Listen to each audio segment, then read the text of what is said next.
Donc, définition du style. Parce que sinon, on va tourner en rond pendant 10 000 ans. Le style, c'est qu'on se souvienne de vous. Le style, c'est qu'on se souvienne de vous. Donc, plein de sous-questions apparaissent. Que faites-vous pour ça? Est-ce que vous attendez que ça se produise? Et quels indicateurs avez-vous dans votre vie quotidienne pour savoir si vous êtes quelqu'un dont on se souvient vite? À quelle vitesse, à quelle fréquence, à quel rythme est-ce que dans votre nouveau job, dans votre nouveau quartier, chez vos nouveaux commerçants, pas eux, hein, les nouveaux commerçants, dans les nouveaux endroits que vous fréquentez, à partir de à quel rythme, à quelle vitesse, à partir de quel tempo, est-ce que vous sentez qu'on on vous a spoté, tagué, marqué, comme déjà vu, habitué? Là, il n'y a pas d'exception. Le style est proportionnel à ça. Plus vous avez un style marqué, alors je ne dis pas qu'il est beau ou pas beau, réussi ou pas réussi, hein, ça c'est autre chose. Plus vous avez un style marqué, plus vous êtes affirmé dans votre style, plus on s'en souviendra vite.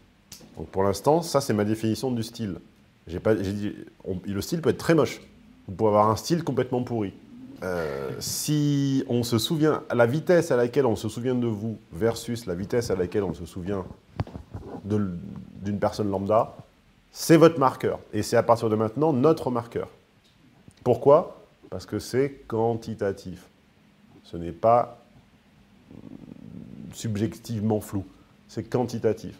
Je fréquente J'aime bien, par exemple, aller bosser en ce moment dans un truc qui s'appelle Prêt à manger, qui est une espèce de Starbucks, mais pas un Starbucks. Et je trouve que c'est grand, c'est lumineux, on est bien assis, les chaises sont bonnes.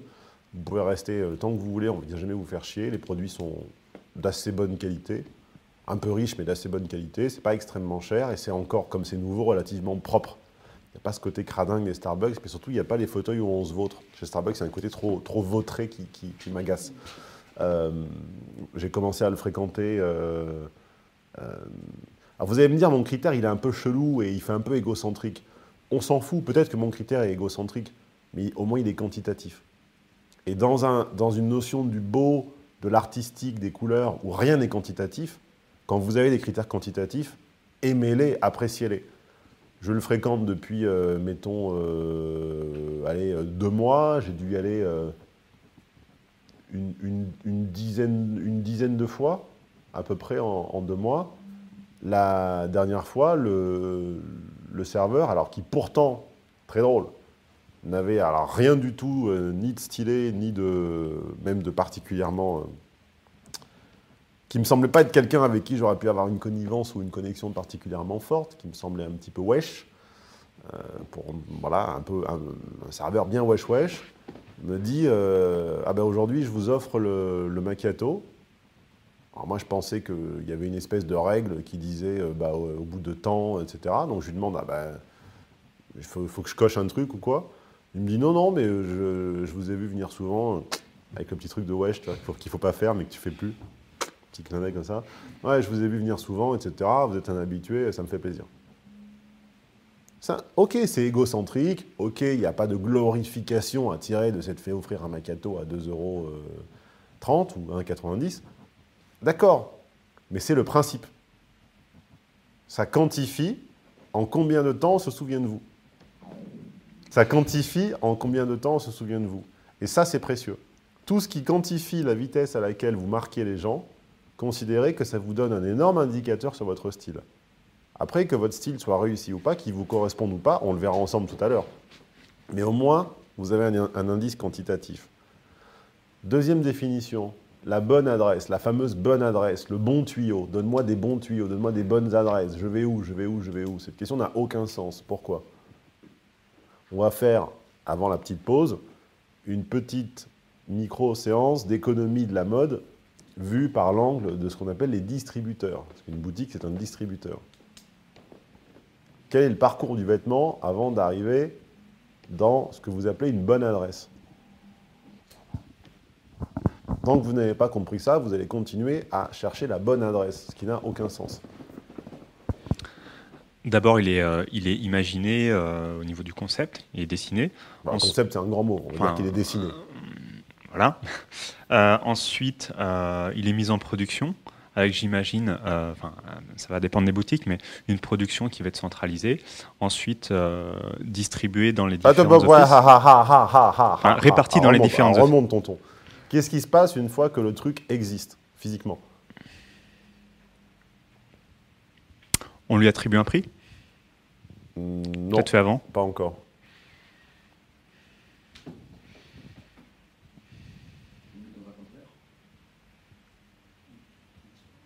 Déjà, il faut savoir que votre vêtement va dépendre de qui l'a dessiné. Ce qu'on appelle en général le directeur de collection.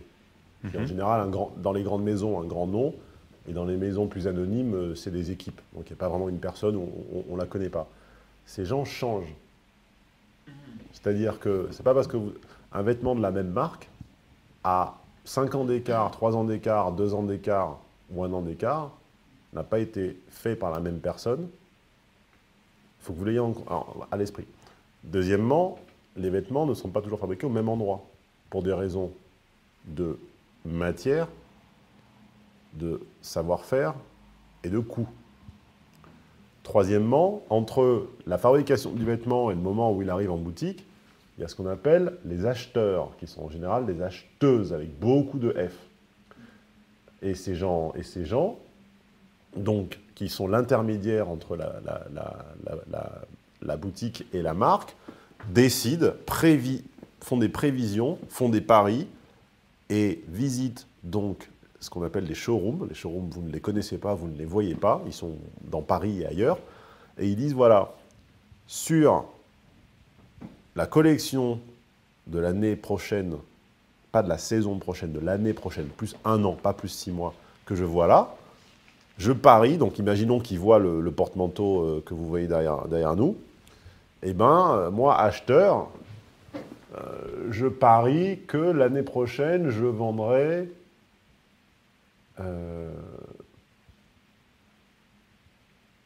50 doudounes kaki avec le col en raton laveur. Là. Voilà, 50 comme ça. Par contre, l'écharpe kaki, je la sens pas. Tu m'en mets 10. Ah non, tu m'en mets pas. Le manteau bleu, c'est un classique, on en fait 25 par an. Ça, tu m'en mets pas. Ça, tu m'en mets pas. Voilà. Ces paris sur les ventes se font chaque année. Le directeur de collection change en général souvent. La collection change chaque année. Ce qui fait que quand vous n'avez qu'une adresse de boutique, si je vous dis allez rue machin, rue truc, allez chez un tel, ça ne veut rien dire. Parce que selon qui a fait les achats, selon quelle collection c'est et selon qui l'a dessiné, ça n'a rien à voir. J'adorais Costume National, qui était une marque italienne, qui est toujours une marque italienne, il y a un moment. C'est devenu du jour au lendemain pourri. C'est devenu immétable. Est-ce qu'on doit me reprocher d'avoir un jour donné le conseil d'aimer Costume National? Non. Quand vous n'avez que la boutique, vous avez l'adresse du dernier élément. En réalité, les collections changent, les directeurs de collection changent, les acheteurs changent. Et si ça se trouve, dans la collection, il y avait des choses très bien, mais l'acheteur n'y a pas cru. Et il a cru que ça serait un raz-de-marée du noir cette année, et vous allez voir que du noir. Et vous allez dire, mais c'est bizarre, il y a 6 mois, il y a 4 mois, Stéphane en séminaire me dit, allez là, il n'y a pas de noir, il y a des couleurs. Mais non, c'est le contraire. Quand vous avez l'adresse de la boutique, vous avez très peu d'infos. Vous avez juste la dernière roue du carrosse. Ce qui est intéressant, c'est de connaître des marques et de savoir quelle est leur inspiration. Ils habillent quel type de gens. Ce n'est pas d'avoir l'adresse de boutique. Et ensuite, par un peu de recherche en 2 secondes, vous trouvez les distributeurs de ces marques-là. Ou alors, vous connaissez un excellent multimarque. À Paris, c'est globalement le bon marché qui est le meilleur multimarque et qui a la meilleure sélection. Donc voilà, la bonne adresse, ça ne veut rien dire. Quand quelqu'un vous dit « j'ai une bonne adresse, va là », ça veut dire quoi? Ça veut dire qu'à un instant donné, il a trouvé que l'acheteuse avait bien acheté en fonction de ses goûts à lui, que la collection, que donc le petit bout de la collection qu'il a vu, parce que vous ne voyez jamais l'intégralité, vous voyez ce que l'acheteuse a choisi. Il y a peut-être 150 pièces dans la collection, j'exagère, il y en a 80, l'acheteuse en prend 30. Donc il y en a 50 que vous ne voyez jamais. Donc il faut que l'acheteuse ou l'acheteur déjà achète ce que vous aimez vous. Il faut que le directeur de collection ait dessiné des choses qui vous plaisent à vous. L'année prochaine, ça change, la boutique, elle ne vaut plus rien. Les murs sont là, l'enseigne est là, etc. Mais c'est moche comme tout. Le patronage change. Moi, je me suis fait connaître à l'époque. Je fantasmais sur des costumes et des chemises Oswald Boateng, ce qui m'a été repris d'ailleurs, mais tout le monde a décidé que c'était le... Puis il est passé de mode finalement. Comme quoi, même en étant dans la mode, on passe de mode. Pourquoi? Parce qu'il se trouvait qu'au début, il taillait des mecs comme moi, c'est-à-dire grands et minces. Il a ouvert sa boutique à Savile Row, donc le quartier du sur-mesure à Londres. Il s'est rendu compte évidemment que les mecs d'un mètre 92, 13, 14, 15 et de 80 kilos, ça courait pas les rues. Et que le client moyen, et qui avait les moyens de payer un costume à 1000 ou 2000 pounds, il avait un peu plus de ventre, un peu plus de cuisses, un peu plus de mollets, un peu plus de poils, et qui était un peu plus court sur pattes, un peu plus trapu. Et il a ajusté en fonction. Quelques mois plus tard, quelques années plus tard, un vêtement Oswald Boateng n'avait rien de ce que moi je lui trouvais au début. Et c'était des chemises trop larges, avec des grandes emmanchure, etc. Est-ce que j'ai eu tort? Non. Mais une adresse ne veut rien dire. Bon. Pour terminer cette matinée, et pour résumer ce qu'on était en train de se dire, que les couleurs de ce que nous portons, a fortiori dans la partie supérieure de notre tenue, c'est-à-dire sur notre buste, sur nos épaules, etc., tout ce qui est proche de notre visage, sont une espèce de balance des blancs, sont la référence à laquelle à l'aune de laquelle votre observateur interlocuteur va vous regarder votre teint. Ce qui compte à la fin, c'est évidemment ce qui émane de vous, ce qui émane de nous, c'est la peau, c'est l'apparence.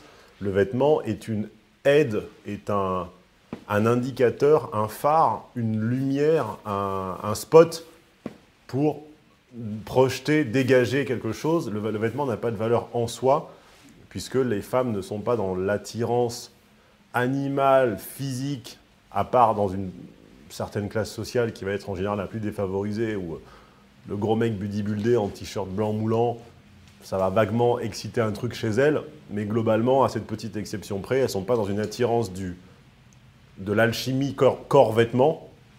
Elles sont dans une représentation symbolique de, voilà, c'est qui ce mec-là, il vient d'où, il sort d'où, qu'est-ce qu'il m'évoque, et je me pose des questions, les vêtements sont un indice pour y répondre. On a vu donc dans cette perspective-là qu'il fallait décomposer les couleurs primaires, enfin plutôt qu'aucune des couleurs dans la vie réelle n'est primaire. Ce bleu-là n'est pas un bleu primaire, ce rouge-là n'est pas un rouge primaire, ce crème-là n'est pas une couleur primaire, ce sont des couleurs secondaires, c'est-à-dire un mélange de deux primaires, ou tertiaire, donc un mélange de deux secondaires, ou quaternaire, un mélange de deux tertiaires, etc., etc. On a pris l'exemple du pull, qui était un mélange de trois couleurs, et on s'est dit certaines renforcent les qualités naturelles de mon teint, d'autres font ressortir les défauts. Les défauts, c'est quoi? Les défauts, ça va être typiquement sur un blanc pâle, la tendance à rougeoyer. Ça va être typiquement sur une peau métissée ou mate ou noire, comme Cédric et moi, ça va être nos défauts naturels. Alors nous, on ne rougeoie pas, sauf exception, mais c'est très rare. Nous, notre défaut, ou en tout cas ce qu'on doit... Le trait que l'on doit absolument masquer et surtout pas mettre en avant, c'est on a souvent des barbes dures et des peaux irrégulières. On a une peau épaisse, vous avez une peau fine. On a une peau épaisse et on a une peau un peu grumeleuse. On a un peu toujours on a un peu toujours l'effet barbe de 3 jours en fait. Et donc il faut qu'on mette en avant la... Alors, par exemple, tiens, prenons la théorie des couleurs primaires, tertiaires, secondaires, adaptée non pas à un vêtement, mais à une peau. Moi, je suis de quelle couleur, par exemple? Si vous deviez dire un seul mot. Non, mais la couleur, la teinte, le mot qui englobe toutes les autres. Caramel, café au lait, beige, voilà, grosso modo. Si on décompose, il y a quoi dans mon beige? Le rouge, ouais, le rouge, le marron. Un peu de blanc quand même pour attirer pas. Le rouge avec beaucoup de quelque chose d'autre. J'ai du rouge, effectivement, Il y a du jaune. avec beaucoup de... Non, j'ai pas de jaune. Non, pas de jaune. Avec beaucoup de quelque chose d'autre. Et ce beaucoup de quelque chose d'autre, si je mets devant moi une certaine couleur, vous allez le voir. Parce que tout à coup, ça va être justement... ça va être joli, en fait. Ouais. Bon, je vais pas sortir le manteau, mais... Regardez. Donc, j'ai une couleur, entre guillemets, secondaire, caramel, café au lait, métissé, etc., composée, outre le côté marron, en fait, j'ai une base de ça, avec en plus du rouge et du vert. Donc, j'ai trois... Rouge et vert sont des couleurs primaires. Ceci n'est pas une couleur primaire. Donc, j'ai un mélange d'une couleur secondaire ou tertiaire et de deux couleurs primaires. Il se trouve que chez moi, le rouge et le vert me vont, c'est-à-dire me flattent, c'est-à-dire font ressortir une peau, un teint plutôt en bonne santé, un teint frais, énergique. Toi, tu as du rouge dans la peau, mais il ne faut pas le montrer. Donc après, une fois qu'on a identifié ces dominantes, on va continuer avec vous tous, certaines sont bonnes à renforcer, d'autres sont bonnes à atténuer. Par exemple, donc de gauche à droite, donc Thomas, donc Thomas est blanc et brun, pour ceux qui ne le voient pas. Alors Thomas, quelles sont ses composantes? Qu'est-ce qui est beau chez lui? Qu'est-ce qu'il faut faire ressortir? Et qu'est-ce qui, au contraire, doit être atténué, amenuisé? Il y a du rose un peu. Bon, il est blanc, on va pas... Bon, il est de race blanche, donc forcément, il y a du blanc. Hormis ça. Du rouge, alors, atténué par le blanc. Tu vois, sur les... Ouais. Moi, je trouve que Thomas est relativement bien rouge, quand même. Et quoi d'autre? Thomas a une grosse, pas très beau, mais Thomas a une pilosité costaud. C'est-à-dire, il a le cheveu épais, sourcils marqués, barbe drue, avant-bras poilu. Sur une peau blanche à tendance rouge, il faut juste... Imaginons, on habille Thomas en noir, qu'est-ce qui se passe? Ça ressort de... Ça va faire ressortir sa pilosité. Son cheveu, son sourcil, sa barbe. Donc, il nous faut au contraire atténuer ça. Donc, Thomas est donc une base de, entre guillemets, de rouge et noir. Sauf qu'autant chez moi, le rouge et le vert, on peut les faire ressortir, c'est joli. Autant lui, il n'y a pas intérêt. Donc, il va porter très peu de noir, voire pas. Il va porter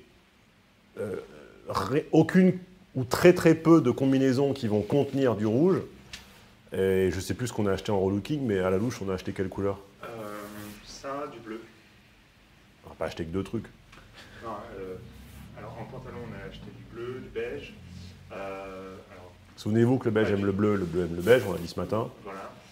Il y a des mailles qui sont de couleurs différentes, et ce qui fait qu'on n'a pas l'impression qu'il est noir. Noir avec un petit peu de blanc. Qu'est-ce qu'on a acheté? Beaucoup de chemises bleu clair, une veste bleu marine, une veste bleu clair. Qu'est-ce qu'on a encore pris?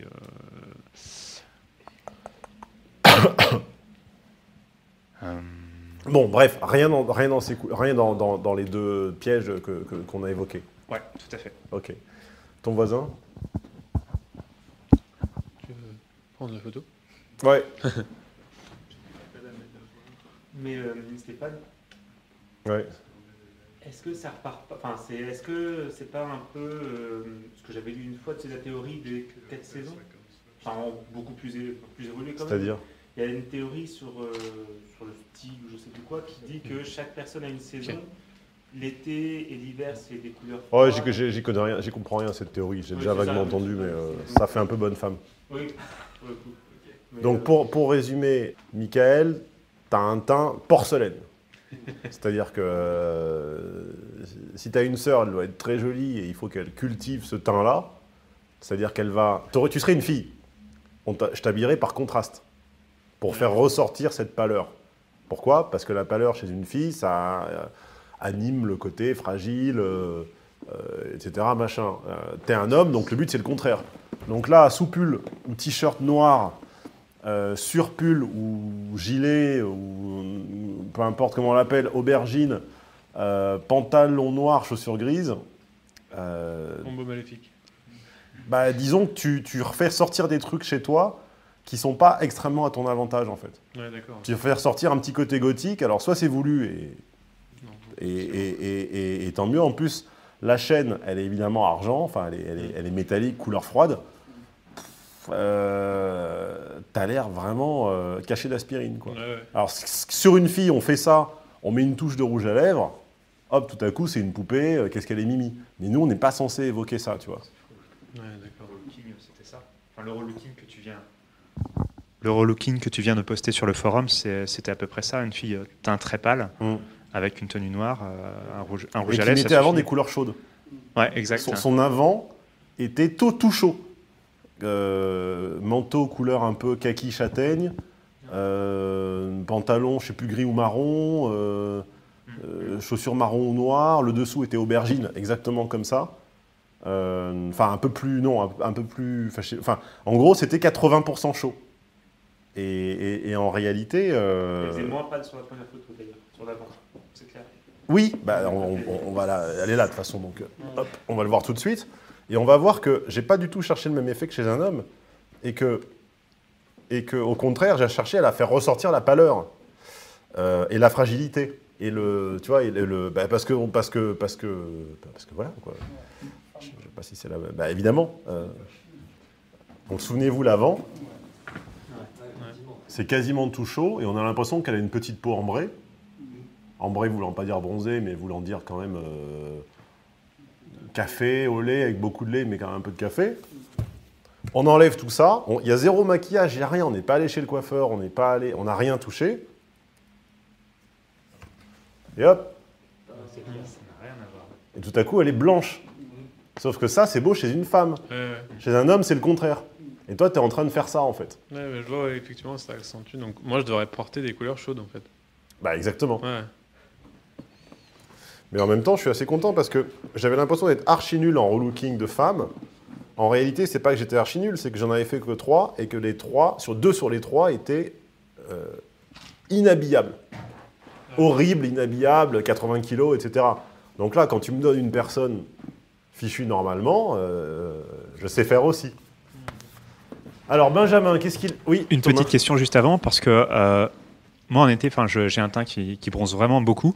Est-ce qu'on garde les mêmes critères ou est-ce qu'on ajoute la composante marron, enfin teint bronzé en plus, sur les habits qu'on choisit et les couleurs? Tu gardes ton caractère. Ton caractère, c'est d'être quelqu'un qui peut tendre vers le rouge et qui a une forte pilosité, une bonne barbe. Donc il faut éviter tout ce qui va faire ressortir ta pilosité. Et le rouge, que tu bronzes en été, à mon avis, ça te va mieux. Oui. Mais fondamentalement, à moins que tu aies un pigment chimique qui... Ah, je suis très noir. Hein. Ah ben faut voir. Faut voir. Je ne sais pas, faut voir. Donc elle a dit, quelle est la différence entre Benjamin et Mickaël? Mettez vos mains à côté, mettez vos bras à côté.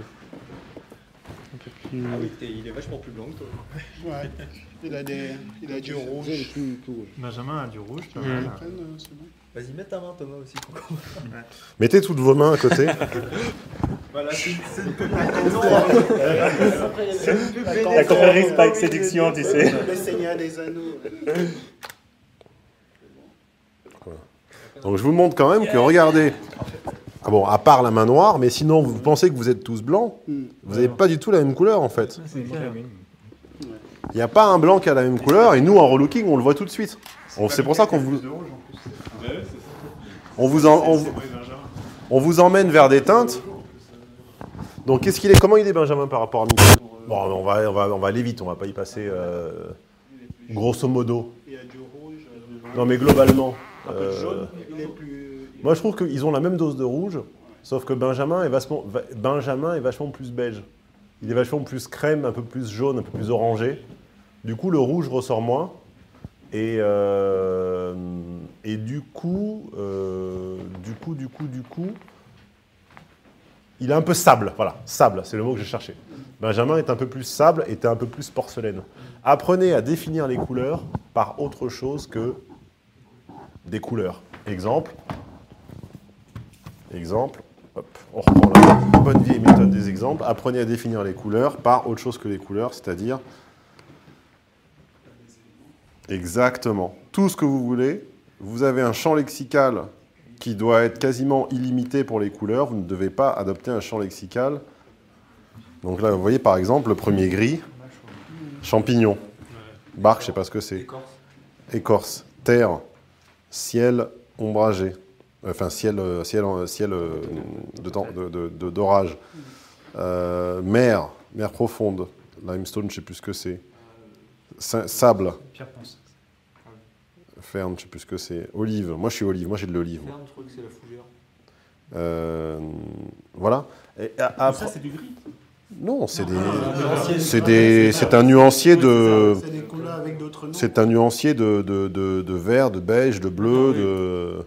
Ça, c'est pas blanc, c'est coquille d'œuf. Vous voyez ? Votre capacité à définir et à trouver un jargon fin, précis pour les couleurs est la clé de votre éternelle question de qu'est-ce que je mets, est-ce que ça va avec ça, est-ce que B va avec C, est-ce que A va avec B. Intéressez-vous aux couleurs, observez que sur les 4 manteaux kaki, il n'y en a pas un qui est le même kaki. Pourquoi ? Vous voyez que le mien à gauche a plus de jaune que ceux de droite. Le mien qui est à gauche par rapport à celui de Benjamin qui est à droite avec les boutons en corne, le mien a quasiment la couleur des boutons de Benjamin. Donc le mien, c'est du kaki avec du sable dedans, avec du jaune et du sable. Celui de droite, donc celui qui est de Benjamin, est un kaki plus un vrai vélan, c'est un vert bouteille, comme les bouteilles en verre, un peu plus fond, un vert bouteille avec du noir, et son écharpe, elle a un petit peu couleur rivière, couleur lit de rivière. Voilà. Votre salut, votre pertinence passe par votre vocabulaire. Ce n'est pas apprendre par cœur sur un nuancier, des combinaisons. Ça n'a pas de sens. Votre salut passe par la finesse avec laquelle vous allez décortiquer les couleurs et les définir en éléments simples. A est composé de B, C, D, et par métaphore, par analogie, les comparer à des éléments naturels.